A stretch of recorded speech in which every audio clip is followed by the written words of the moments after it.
Assalamualaikum warahmatullahi wabarakatuh. Anak-anakku kelas 9, kali ini kita memasuki bab keempat, yaitu kesebangunan dan kekongruengan. Untuk pertemuan kali ini kita membahas tentang kesebangunan. Apa itu kesebangunan? Kesebangunan itu berasal dari kata sebangun, ya.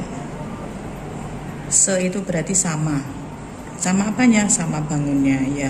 Sama bangunnya atau sama bentuknya, bisa jadi sama ukurannya, bisa jadi. Nah, di sini di dalam matematika sebangun ini disimbolkan dengan tanda seperti ini, S terbalik, S tidur, ya, S tidur itu namanya sebangun. Di dalam kesebangunan ini yang kita bahas hanya mengenai bangun datar. Jadi kesebangunan pada bangun datar. Apa saja bangun datar itu? Bisa persegi,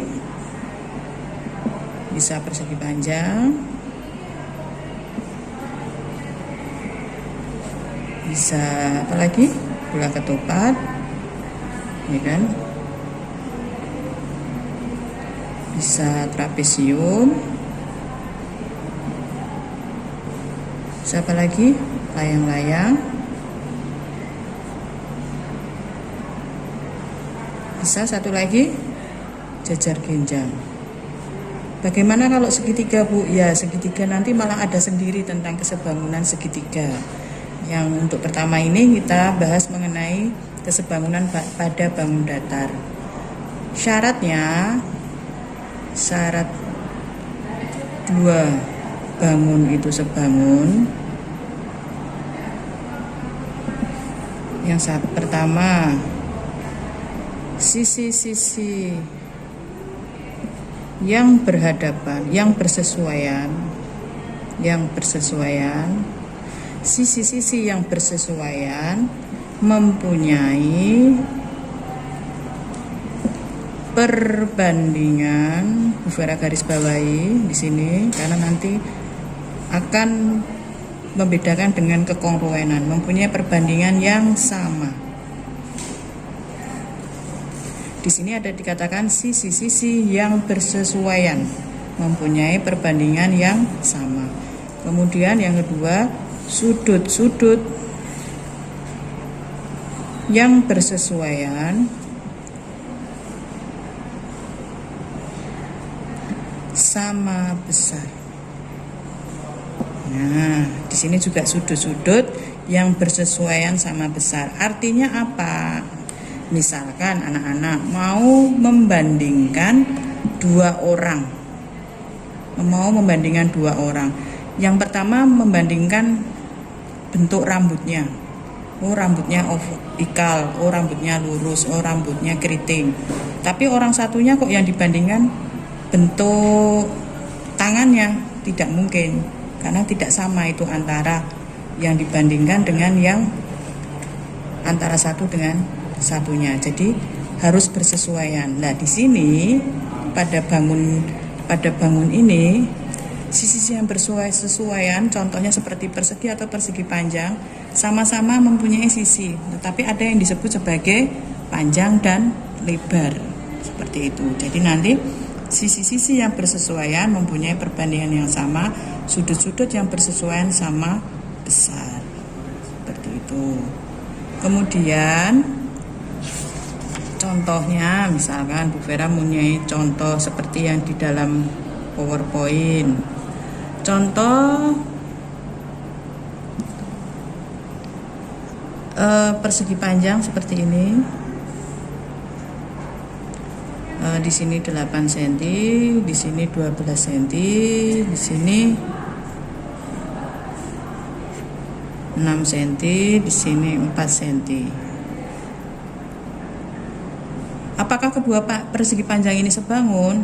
Nah, untuk sudutnya jelas, karena ini persegi panjang maka keempat sudutnya sama besar, yaitu berapa? 90.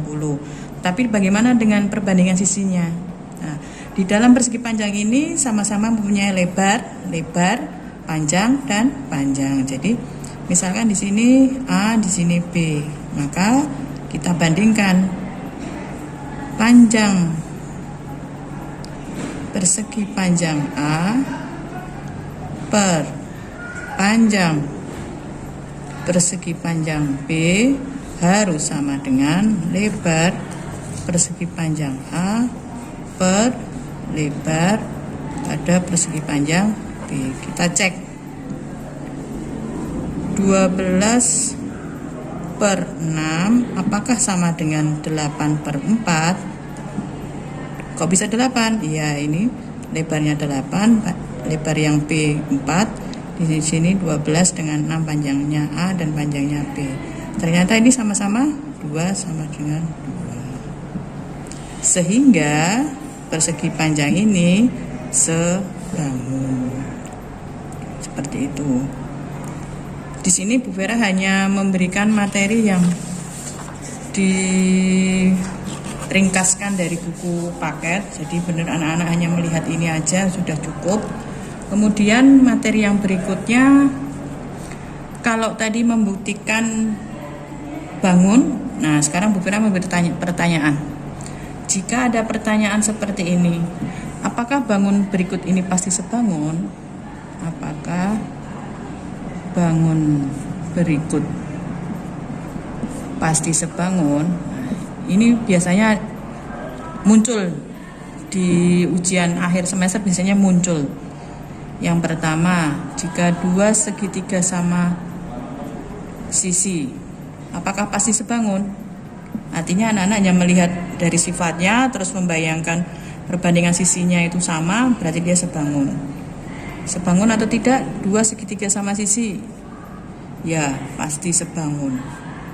Karena ketiga sudutnya sama besar, yaitu 60, ketiga sisinya juga sama panjang.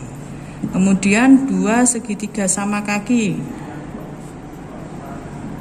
Apakah pasti sebangun? Ya, belum tentu sebangun.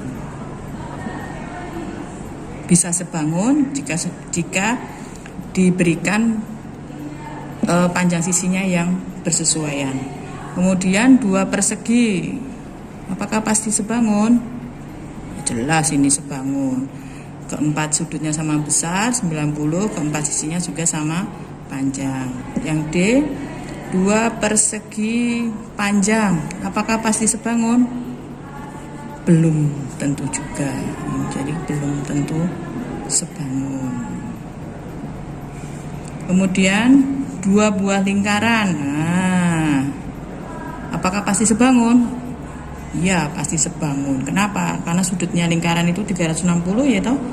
Kemudian jari-jarinya jika dibandingkan akan sama. Kemudian yang F, dua jajar genjang. Apakah pasti sebangun? Ya, belum tentu sebangun. Jadi anak-anak nanti sambil membaca lagi tentang syarat sifat dari bangun datar. Kemudian dua trapesium. Ya, trapesium itu juga belum tentu sebangun. Kenapa? Karena ada sifat-sifat dari trapesium yang tidak tentu sama dengan satu yang lainnya. Trapesium itu kan dibagi, ada trapesium siku-siku, ada trapesium sama kaki, ada trapesium sembarang, seperti itu. Nah, yang terakhir misalkan dua buah belah ketupat. Nah, ketupat itu bentuknya hampir sama seperti persegi, tetapi yang membedakan apa? Ya, sudutnya. Kalau sudutnya persegi pasti 90 derajat. Kalau belah ketupat bagaimana sifatnya sudutnya? Ya, yang berhadapan sama. Ini dua belah ketupat berarti belum tentu sebangun. Seperti itu. Sampai sini mudah-mudahan anak-anak lebih jelas. Nah, untuk materi berikutnya setelah tentang sebangunan, sekarang dibalik. Kalau tadi membuktikan tentang bangun, apakah itu sebangun? Sekarang jika dua bangun itu sebangun, kalian disuruh mencari salah satu sisi yang belum diketahui. Jadi di soalnya itu bangunnya itu pasti sebangun. Nah, sekarang disuruh mencari salah satu sisi yang belum diketahui. Ini juga yang sering keluar di dalam ujian. Nah, di PPT nanti, di PowerPoint nanti ada contoh yang kedua yang belum Bu Vera bahas, mau Bu Vera bahas di sini. Jadi di situ dikatakan bahwa di PowerPoint dikatakan bahwa diketahui segi banyak. Nggak tahu ini segi banyak ABCDE sebangun. Nah, sudah dikatakan ABCDE sebangun. Bu Vera gambarkan di sini.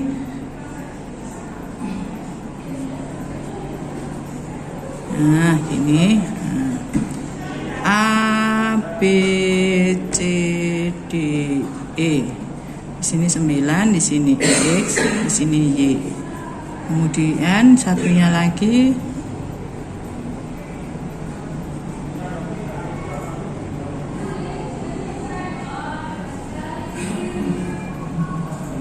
ini R S T U V, di sini 6 5 4 gitu ya. Nah, diketahui ABCDE itu sebangun dengan RSTUV. Dikatakan sebangun berarti memenuhi syarat. Ke berapa ini? 1 2 3 4 5, kelima sisinya itu yang bersesuaian itu sebanding, kelima sudutnya juga yang bersesuaian sama besar. Di situ dikatakan tuliskan pasangan sisi yang sebanding. Mana yang sisi sebanding? Maka kita tulis. Yang pertama, mau yang di atas ABCDE-nya atau RSTUV-nya terserah. Jika Bu Vera ABCDE dulu per RSTUV, maka selanjutnya harus yang di bawah itu sisi RSTUV, yang di atas ABCDE. Misalkan dari yang pertama AE. AE pasti sebangun dengan mana? Ya, RV. Kemudian AB sebangun dengan RS. Kemudian BC sebangun dengan ST. Kemudian CD sebangun dengan UT. Kemudian DE sebangun dengan UV. Sudah ada 5, 1, 2, 3, 4, 5. Jadi kalau sisinya 5 pasti perbandingannya ada 5. Kemudian pertanyaan yang B. Nah, yang pertanyaan yang B itu tentukan panjang AB CD VU ST. Nah, langkah yang pertama kita tulis dulu perbandingan yang di nomor A itu tadi. AE per RV sama dengan AB per RS sama dengan BC per ST sama dengan CD per UT sama dengan DE per UV. Tuh. AE lah baru kita terjemahkan. Terjemahkan bagaimana, Bu? Kita terjemahkan dengan angka yang ada. Artinya AE di sini apa? Oh, 9 gitu. RV oh 6. AB oh X, tulis X. RS oh 4. Kemudian BC oh BC nggak ada apa-apanya. ST kemudian CD oh Y. Kemudian CD Y. Kemudian UT ya, UT berapa? 5. Kemudian DE oh di situ 12. Kemudian UV belum tahu. Yang BC oh di BC di PowerPoint tertulis 21. Ya, nanti dilihat lagi ya. Jadi ini di sini 21, DE-nya 12. Nah, di PowerPoint soalnya lebih jelas gitu. Nah, dari kelima ini cari yang ada angkanya semua, yang perbandingan ada angkanya semua. Mana yang ada angkanya semua? Oh ini. Nah, ini sebagai juru kunci.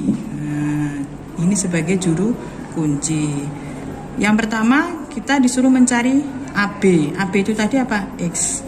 Tulis dulu yang ditanyakan. Berarti X per 4 sama dengan juru kuncinya siapa ini? 9 per 6. Jadi ini sebagai juru kunci. Juru kunci. Jadi sebagai nilai perbandingannya. Kemudian baru dikali silang 6 dikali X sama dengan 9 kali 4. X nya 9 kali 4 per 6. Berapa X nya?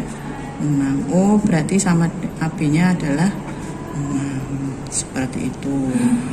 Kemudian yang ditanyakan CD, mana yang ada CD nya? Oh Y tadi ya. Berarti Y per 5 ditulis juru kuncinya 9 per 6 dikalikan Y kali 6 sama dengan 9 kali 5. Y nya 9 dikali 5 dibagi 6. Berapa ini? 2. Ini dicoret 3. Ini 3. 15 dibagi 2. 7,5. Oh berarti CD nya 7,5. Kemudian VU mana yang ada VU? VU sama dengan UV ya. Ini berarti 12 per UV sama dengan guru kuncinya 9 per 6. Kali silang UV dikali 9 sama dengan 12 kali 6. Maka UV sama dengan 12 kali 6 dibagi 9. Berapa? 12 dicoret sini 8 ya, UV nya 8. Yang terakhir ST. Nah yang ada ST nya tadi mana? Oh di sini ya, 21 per ST sama dengan juru kuncinya ya. Kali silang ST dikali 9 sama dengan 21 kali 6. ST sama dengan 21 kali 6 dibagi 9. Yo dicoret. Ini 3, ini 2, ini 7. Berarti berapa ini? 14. Oh berarti panjang ST adalah 14 cm. Seperti itu.